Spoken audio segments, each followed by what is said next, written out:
नमस्कार. मी प्राध्यापक नितीन जाधव. आज आपण भारतीय राज्यघटनेतील उद्देशपत्रिका किंवा सरनामा या प्रश्नाचा आढावा घेणार आहोत. सरनामा म्हणजे प्रास्ताविक होय. राज्यघटनेच्या सुरुवातीस घटनेची ध्येय आणि उद्दिष्ट स्पष्ट करण्याचे काम सरनामा करतो.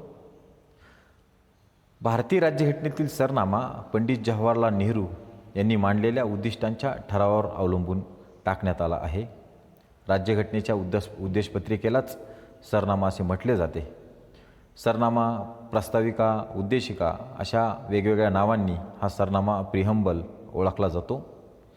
सुरुवातीला जगामध्ये अमेरिकन राज्यघटनेमध्ये प्रास्ताविक देण्यात आले होते.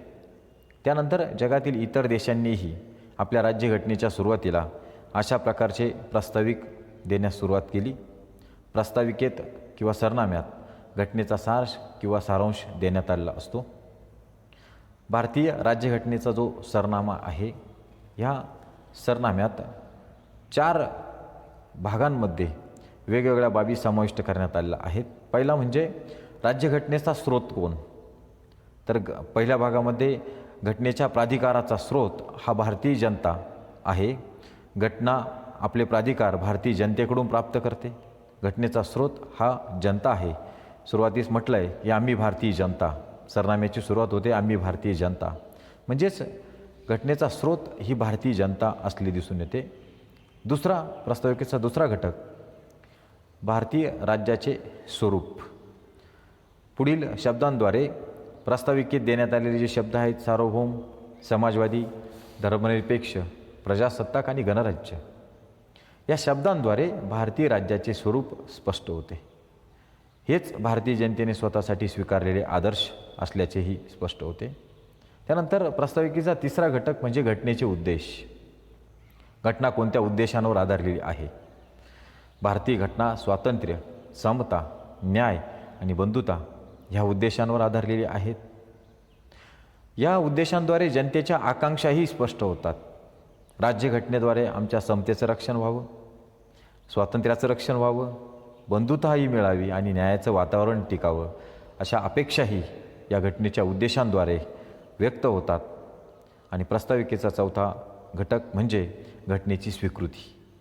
घटनेची स्वीकृती 26 नोव्हेंबर 1949 रोजी करण्यात आली.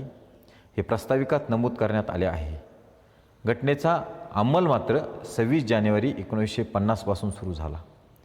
26 नोव्हेंबर 1949ला घटनेची स्वीकृती करत असताना म्हटलं आहे की ही घटना तयार, मान्य आणि स्वीकृत करून स्वतःपद अर्पण करत आहोत. म्हणजे भारतीय जनतेने ही घटना तयार केली आणि ती स्वतःच तिचा स्वीकार केला, हे या सरनाम्याद्वारे चौथ्या घटकाने स्पष्ट होते. या 4 घटकांद्वारे प्रास्ताविकेचे स्वरूपही आपल्याला कळते. यानंतर घटनेतील प्राधिकाराचा अंतिम स्रोत जनता असून प्रास्ताविका ही कायदेमंडळासाठीही अधिकारांचा, म्हणजे ही जी प्रास्ताविका देण्यात आली आहे ही कायदेमंडळासाठी अधिकारांचा स्रोत नाही व त्यावर प्रतिबंधही आणता येत नाही. म्हणजे कायदेमंडळ कायदे करत असताना प्रास्ताविकेत देण्यात आलेले उद्दिष्टे, राज्यव्यवस्थेचे स्वरूप एक कायदेमंडळाच्यासाठी अधिकारांचा स्रोत नाही व ती त्यावर प्रतिबंधही आणत नाही. प्रास्ताविका न्यायप्रविष्ट नाही. न्यायप्रविष्ट याचा अर्थ असा होतो, जर उदाहरणार्थ एखाद्या मूलभूत हक्क, ह्या मूलभूत हक्कांवर जर गदा आली किंवा एखाद्या व्यक्तीचे मूलभूत हक्क हिरावले गेले, त्या व्यक्तीला तो हक्क मिळाला नाही, तर ती व्यक्ती न्यायालयात जाऊ शकते. तसे ह्या प्रास्ताविकेबाबत नाही. प्रास्ताविकेतील एखादी तत्त्वे पाळले नाही तर त्या विरोधात न्यायालयात जाता येत नाही. म्हणजेच प्रास्ताविका न्यायप्रविष्ट नाही. म्हणजेच तिच्यापुढे तिच्यातील तरतुदींचा न्यायालयीन अंमल घडून आणता येत नाही. या ठिकाणी आपल्याला भारतीय राज्यघटनेतील जो सरनामा आहे तो दिसतो आहे. सरनामा म्हणजे या सरनाम्यात असे म्हटले, आम्ही भारताचे लोक भारताचे एक सार्वभौम, समाजवादी, धर्मनिरपेक्ष, लोकशाही गणराज्य घडवण्याचा आणि त्यांच्या सर्व नागरिकास सामाजिक, आर्थिक व राजनैतिक न्याय, विचार, अभिव्यक्ती, विश्वास, श्रद्धा, उपासना याचे स्वातंत्र्य, दर्जाचे व संधीची समानता निश्चितपणे प्राप्त करून देण्याचा आणि त्या सर्वांमध्ये व्यक्तीची प्रतिष्ठा व राष्ट्राची एकता आणि एकात्मता यांचे आश्वासन देणारी बंधुता प्रवर्धित करण्याचा संकल्पपूर्वक निर्धार करून आमच्या संविधान सभेत आज दिनांक 26 नोव्हेंबर 1949 रोजी याद्वारे हे संविधान अंगीकृत आणि अधिनियमित करून स्वतः प्रत अर्पण करत आहोत. अशा प्रकारे भारतीय राज्यघटनेच्या सुरुवातीला सरनामा देण्यात आला आहे. सरनाम्यातील समाजवादी, धर्मनिरपेक्ष आणि एकात्मता हे 3 शब्द पुन्हा एकदा बघा. समाजवादी, धर्मनिरपेक्ष आणि एकात्मता हे 3 शब्द 42व्या घटनादुरुस्तीने 1976 साली समाविष्ट करण्यात आलेले आहेत. ही आपल्या सरनाम्यात झालेली प्रथम आणि एकमेव घटनादुरुस्ती होय. बघा, 42व्या घटनादुरुस्तीने कोणते 3 शब्द टाकले?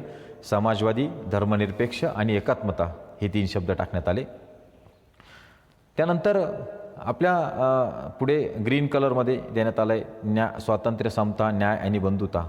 ही राज्यघटनेची उद्दिष्ट असलेले दिसून येतात. राज्यघटनेचे उद्दिष्ट सामाजिक, आर्थिक, राजनैतिक न्यायाचे आदर्श ह्या द्वारे स्पष्ट होतात. स्वातंत्र्य, समता, बंधुता हे आदर्श फ्रेंच राज्य क्रांतीतून घेतले, तर हे न्यायाचे आदर्श हे रशियन क्रांतीतून घेतलेले दिसून येतात. यानंतर भारताच्या घटनेची प्रास्ताविका पंडित नेहरू यांनी तयार केलेल्या व संविधान सभेत मांडलेल्या उद्देशपत्र यावर आधारित आहे. पंडित नेहरू यांनी हे उद्देशपत्र संविधान सभेत 13 डिसेंबर 1946 रोजी मांडले, तर संविधान सभेने 22 जानेवारी 1947 रोजी ते स्वीकृत केले. या प्रस्ताविकेसंदर्भात प्रस्ताविका हा घटनेचा भाग आहे की नाही याबाबत विवादही झालेले दिसून येतात. वेगवेगळ्या सुप्रीम कोर्टातील खटल्यांमध्ये सरनामा, प्रस्ताविका हे वारंवार चर्चेचा विषय ठरला दिसून येतो. सुरुवातीला पहिला खटला बेरबारी युनियन 1960. हा राज्यघटनेच्या सुरुवातीला जो प्रस्तावना देण्यात आला तो घटनेचा भाग नसल्याचे या खटल्यात स्पष्ट केले. सुप्रीम कोर्टाने स्पष्ट केले. खटला होता बेरबारी युनियन 1960. प्रस्तावना घटनेचा भाग नसल्याचे या खटल्याने स्पष्ट झाल्याने कोणत्याही कलमातील संदिग्ध संज्ञेचा अर्थ लावण्यासाठी किंवा एकापेक्षा अधिक अर्थ निघत असल्यास प्रस्ताविकेतील उद्दिष्टांचा आधार घेता येऊ शकेल. म्हणजेच या ठिकाणी प्रस्तावना हा घटनेचा भाग नसल्याचे ह्या खटल्यात स्पष्ट झाले. दुसरा खटला होता 1973 सालचा केशवानंद भारती खटला, केशवानंद भारती केस.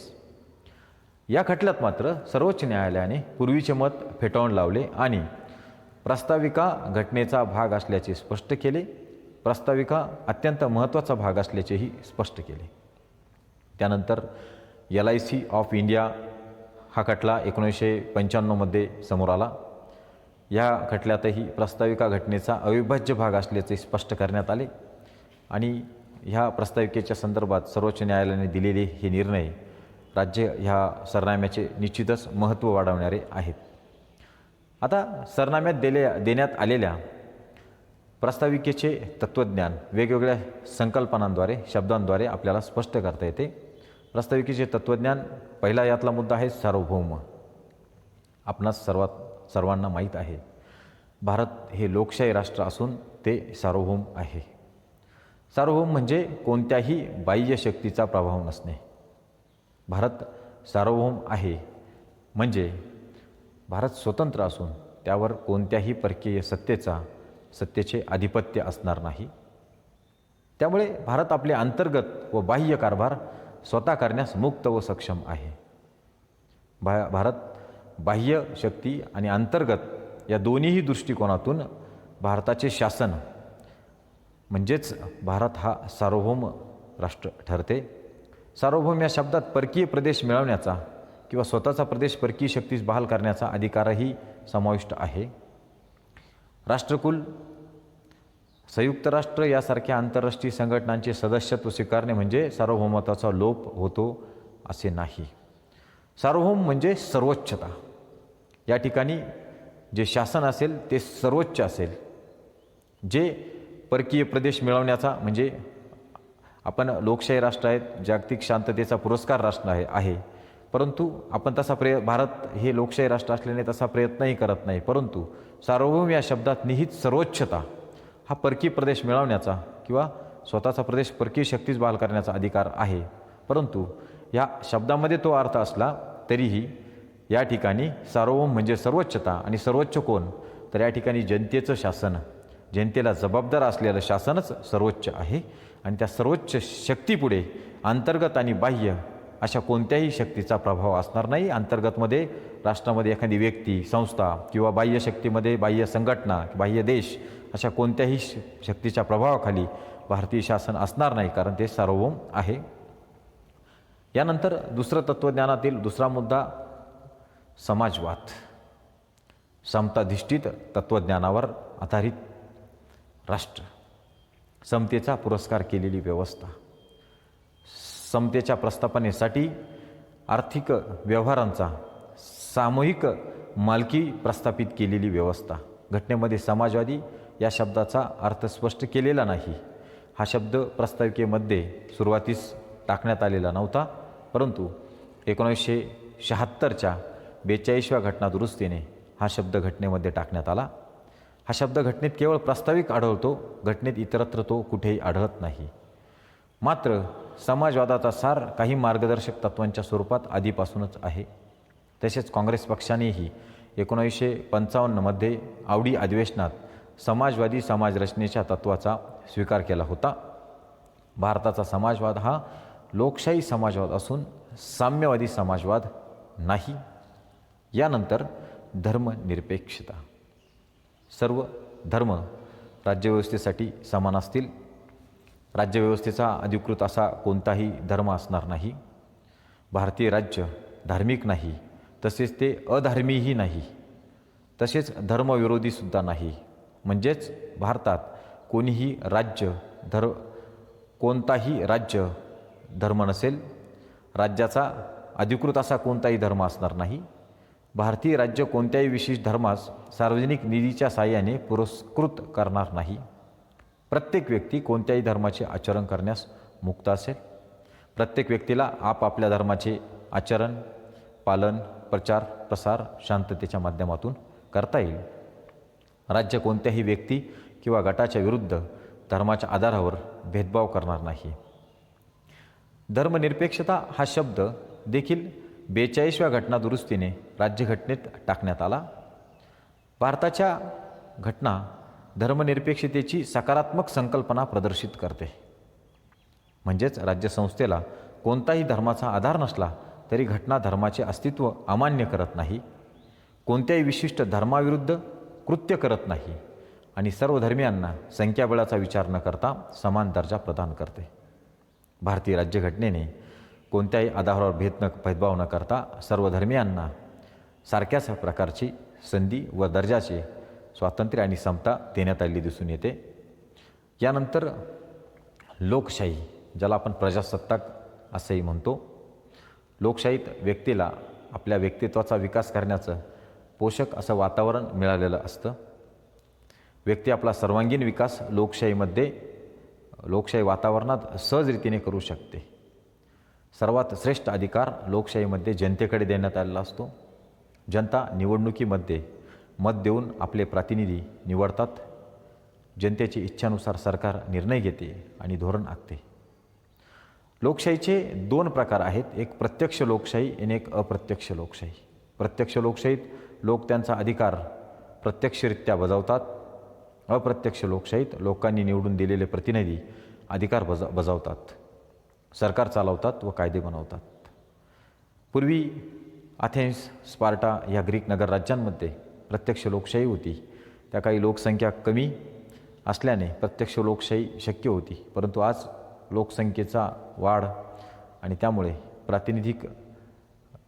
प्रातिनिधिक लोकशाहीचा स्वीकार करून अप्रत्यक्ष लोकशाहीचा आपण स्वीकार केलेला आहे.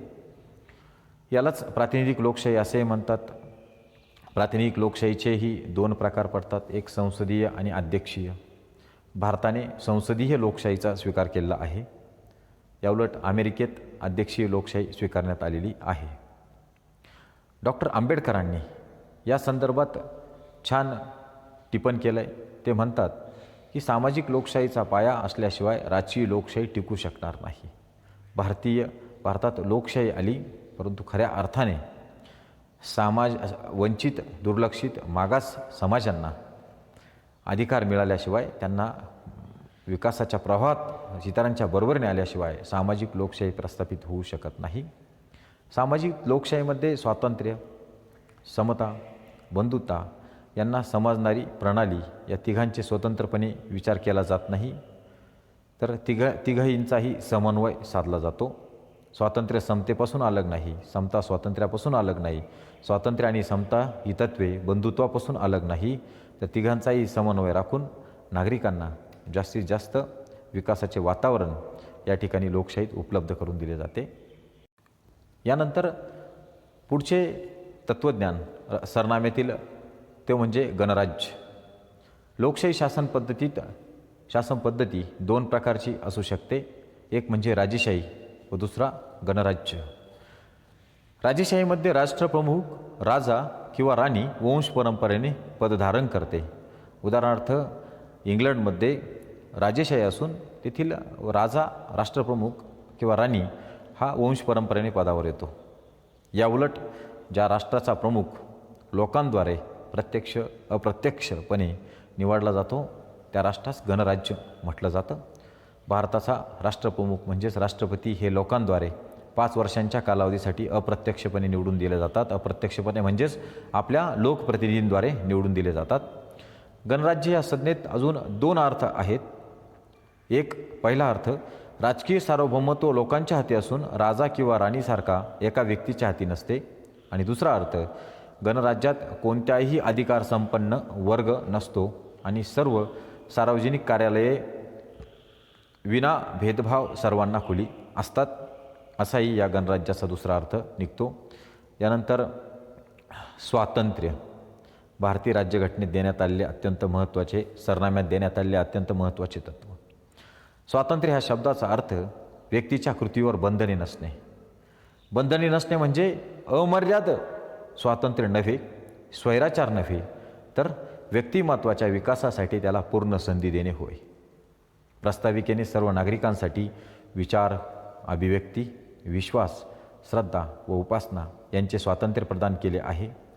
या स्वातंत्र्याची अंमलबजावणी घटनेत मूलभूत हक्कांच्या हमीच्या स्वरूपात करण्यात आली आहे. स्वातंत्र्य अमर्याद नसून घटनेने त्याच्यावर पर्याप्त बंधने घातलेली दिसून येतात. प्रस्ताविकेतील मूलभूत हक्कांतील स्वातंत्र्य अमर्याद नसून ते गुणात्मक स्वरूपाचे आहेत.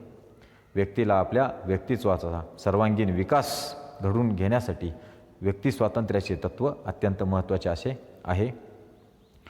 त्यानंतर समतेचे तत्त्व. भारतीय सरनाम्याने समतेचे तत्त्व स्वीकारले.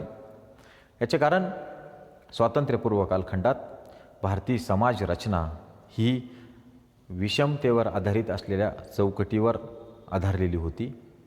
म्हणून राज्यघटनेमध्ये आणि सरनाम्यातही समतेचे तत्त्व स्वीकारले. फ्रेंच राज्यक्रांतीने जगाला दिलेली ही एक मोठी देणगीच होय. त्यापूर्वीही भारतात समतेचे तत्त्व होते, परंतु सामाजिक चौकट मात्र ही विषमतेवर आधारलेली होती.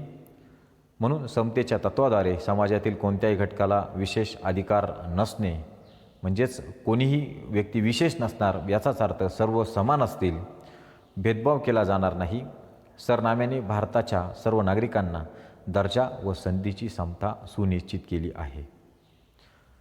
त्याचबरोबर भारतीय राज्यघटनेतील कलम 14 ते 18 म्हणजे 14, 15, 16, 17, 18 ह्या 5 कलमान समतेचा हक्क देऊन सर्वांना कायद्यापुढे समानता देण्यात आली आहे.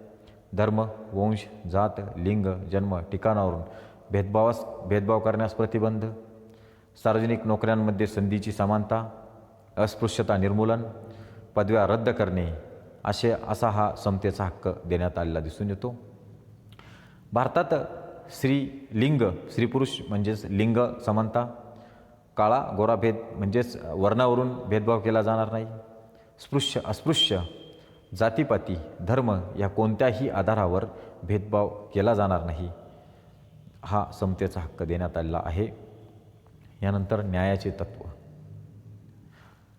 सरनाम्यात 3 प्रकारचे न्याय देण्यात आले आहेत. सामाजिक, आर्थिक आणि राजकीय न्याय. सामाजिक, आर्थिक आणि राजकीय न्यायाचे आदर्श हे रशियन क्रांतीतून घेण्यात आलेले दिसून येतात. राजकीय न्यायामध्ये सर्वांना समान राजकीय अधिकार असतील. सर्व राजकीय पदांसाठी समान संधी असेल.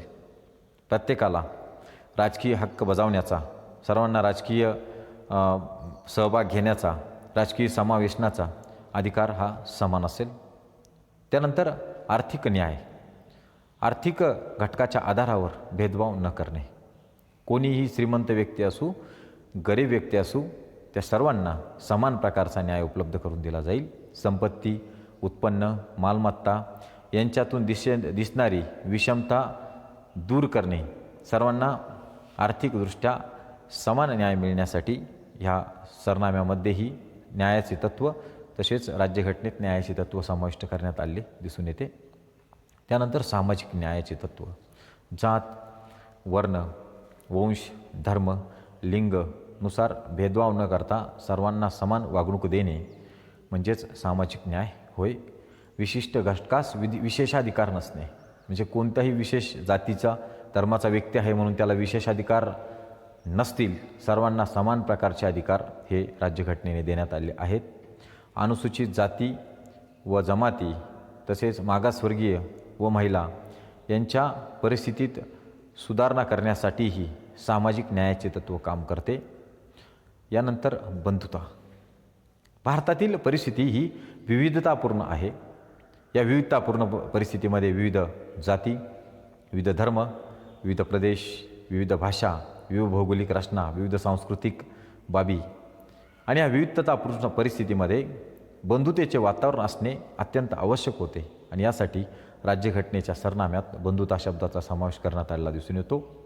धार्मिक, भाषिक, प्रादेशिक आणि स्तरीय विविधतेच्या पलीकडे जाऊन सर्व भारतीयांमध्ये समान बंधुभावाची भावना व ऐक्य जोपासणे हे प्रत्येक नागरिकाचे कर्तव्य आहे. मूलभूत कर्तव्यांचा समावेश राज्यघटनेच्या कलम 51 मध्ये असे म्हटले आहे की धार्मिक, भाषिक अशा कोणत्याही आधारावर भेदभाव न करता बंधुभावाची भावना व ऐक्य जोपासणे हे प्रत्येक नागरिकाचे कर्तव्य असेल.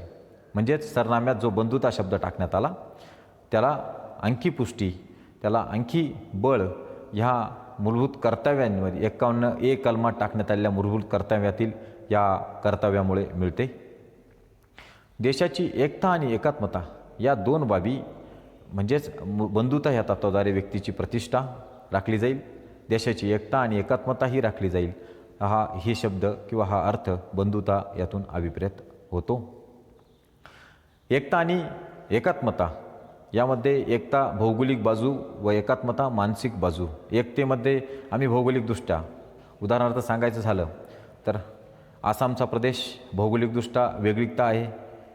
दक्षिण भारत, महाराष्ट्राचा प्रदेश किंवा हिमालयाचे क्षेत्र किंवा राजस्थान या भौगोलिक विविधतेमध्येही आमच्यात एकता तसेच एकात्मता म्हणजे मानसिकदृष्ट्या वेगवेगळ्या सांस्कृतिक पार्श्वभूमीवर वेगवेगळ्या धार्मिक पोशाख, वेशभूषा, केशभूषा अशी परिस्थिती असतानाही मानसिकदृष्ट्या सर्व राष्ट्रांमध्ये, सर्व जनतेमध्ये एकात्मता असेल असेही हे शब्द स्पष्ट करतात. कलम 1 भारत राज्यांचा संघ असे स्पष्ट करण्यात आले. घटक राज्यांना संघराज्यातून बाहेर पडण्याचा अधिकार नाही, जेणेकरून भारताचा भूप्रादेशिक अखंडता अबाधित राहील असेही कलम 1 मध्ये स्पष्ट करण्यात आलेले आहेत. एकात्मतेमध्ये राष्ट्रनिर्मितीची प्रक्रिया अंतर्भूत असून त्याचा संबंध जनतेच्या भावनिक एकीकरणाशी आहे. त्यामध्ये सांप्रदायिकता, प्रादेशिकता, जातीभेद, भाषावाद, फुटीरतावाद यासारखे अडथळे दूर करण्याचा समावेश या एकता आणि एकात्मता या शब्दांमध्ये दिसून येतो. प्रस्ताविकेची सुधारणा. घटनेचे कलम 368 हे घटनादुरुस्तीच्या संदर्भात आहे. प्रस्ताविकेत सुधारणा करता येऊ शकते का हा मुद्दा प्रथम केशवानंद भारती केसमध्ये निर्माण झाला. सर्वोच्च न्यायालयाने, सुप्रीम कोर्टाने प्रस्ताविका घटनेचा भाग असल्याने तिच्यामध्ये सुधारणा करता येऊ शकते, मात्र त्याद्वारे घटनेच्या मूलभूत संरचनेत बदल करता येत नाही. या ठिकाणी मूलभूत संरचना म्हणजे काय तर घटनेतील असा भाग जी चौकट कोणालाही बदलता येणार नाही. ही मूलभूत चौकट सोडून इतर भागांमध्ये मात्र घटनेच्या भागामध्ये मात्र सुधारणा करता येऊ शकते असं स्पष्ट करण्यात आलं. प्रस्ताविकेत आजपर्यंत एकदाच सुधारणा करण्यात आली आहे. 42व्या घटनादुरुस्तीने 1976 साली घटनेमध्ये समाजवादी, धर्मनिरपेक्ष व एकात्मता हे शब्द टाकण्यात आले आहेत. सरनाम्याशी संबंधित खटले जे आपण चर्चा केली, बेरवारी खटला, केशवानंद भारती खटला, LIC खटला, या खटल्याने सरनाम्याचे महत्त्व निश्चितच या खटल्यांमधून प्रतीत स्पष्ट होताना दिसते. या ठिकाणी भारताच्या ह्या सरनाम्यामधून राज्यघटनेचे स्वरूप, राज्यव्यवस्थेची उद्दिष्टे आणि भारतात एक कल्याणकारी राज्य निर्माण करण्यासाठी जी राज्यघटनेच्या सरनाम्यामध्ये जे उद्दिष्ट आणि तत्त्वज्ञान देण्यात आलेले आहेत ती दृढ लोकशाही निर्माण करण्यासाठी निश्चितच लोकशाही मजबूत करतील, लोकशाहीला दृढ करतील असा हा सरनामा भारतीय राज्यघटनेच्या सुरुवातीला प्रस्ताविका वजा देण्यात आलेला आहे. Thank you very much.